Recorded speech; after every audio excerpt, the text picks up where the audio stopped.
Welcome everyone to the Jewish Cooking Connection on behalf of the Jewish Federation of the San Gabriel Valley. I am Cantor Laurie Rimland-Bonn and I'm here in sunny California from Manville, Texas. Today we're going to be making eggplant soup in honor of the holiday of Sukkot. Sukkot being a harvest festival, what better harvest than fruits and vegetables? Today we're going to be using eggplant, garlic, squash, yellow squash, zucchini, red peppers, onions, and lots of lovely spices. So what I did is I took all of these vegetables and I roasted them together. What we're going to do is take all of these vegetables, we're going to put them in a pot after you roast them for an hour at 425. And again, you see how I prepared them. I sliced them very thin and then I layered them before I roasted them. I used olive oil, salt and pepper, and Italian spices. So now we're going to, and I put it on parchment paper. Parchment paper is a lovely tool because you can just lift it up from the pan. And I know it's making a noise, but it can go straight into the pot. And you want to make sure that all of your vegetables go straight into the pot. Here's another piece of garlic. And here's another tray of vegetables. Again, the lovely thing about eggplant soup is that it has all of these wonderful roasted vegetables. And I hope you can see that you just mix them all together. There is red peppers, red bell peppers, there's onions, garlic, zucchini, yellow squash, and eggplant. With the eggplant, you don't have to skin it, you have to slice it thin. So you need 2 eggplants, 2 zucchinis, 2 yellow squashes, 2 onions, and a fistful of garlic. We also use Italian spices, olive oil, fresh ground pepper, and coarse salt, kosher salt.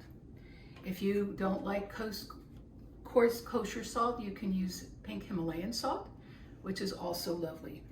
You're also going to use, now that we put all of our vegetables into the pot, we're going to take 2 containers of vegetable broth and we're going to add it to the pot. And I have my immersion blender here, as you can see. And for those of you who've never used an immersion blender, I think it's the miracle tool. And as you can see, as I'm adding the stock, everything looks like it's underwater. So you take your blender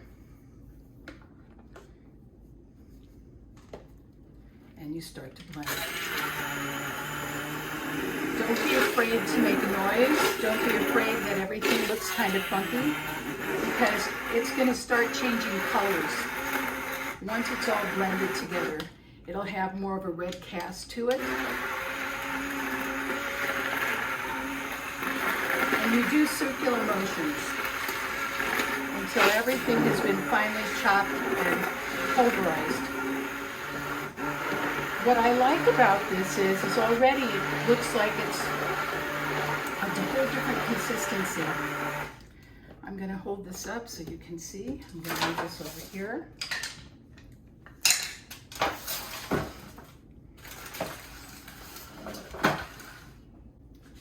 As you can see, it almost looks like a very creamy soup, creamy consistency. Now, once you've pulverized everything, and I'm taking a spatula to make sure that everything has been grinded down, and you may want to add some more stock. I might add water to this because it's very thick. You know, after I tasted it, I added 2 or 3 cups of warm water to it because I felt that it was very, very thick in consistency and a little on the salty side. Now that I've done that, I'm going to again blend it again to make sure that everything is blended better. And so now that I'm done blending it, I will tip the pot to the camera. Now we're ready to put it on the stove. and we're ready to heat it up for the next 15 to 20 minutes, and we'll be able to enjoy it together. It's been about 15 or 20 minutes since we put our soup on the stove, and I think it's time to take it off and try some.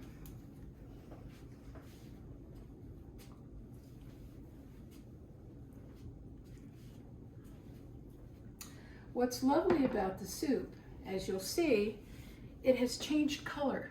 It's gone from very light to a dark golden brown with an orange cast to it, and it's very thick and hearty. What's lovely about this soup is that it can be served with all different kinds of things. You can put Parmesan cheese, you can put Romano, you can put Pecorino cheese. I'm going to put plant-based cheese on it today. I like just a tiny bit of cheese on top of my soup. And if you like spicy food, you can put on schroek or harissa. I like the green schroek. The green schroek is made with cilantro and cardamom and jalapeno peppers, garlic, chili flakes, and cumin. So I'm gonna put a little dab on top of my soup. Eggplant being a very hearty vegetable, it's at the end of its season, at the end of the summer, and fall is changing of the seasons, the weather is changing. This is a wonderful, warm, hearty, thick, delicious soup made out of a very hearty vegetable. So what I would say to you, now it's time for us to try our soup. And as you can see, it has all of these lovely things in it. And I say to you, b'tei avon.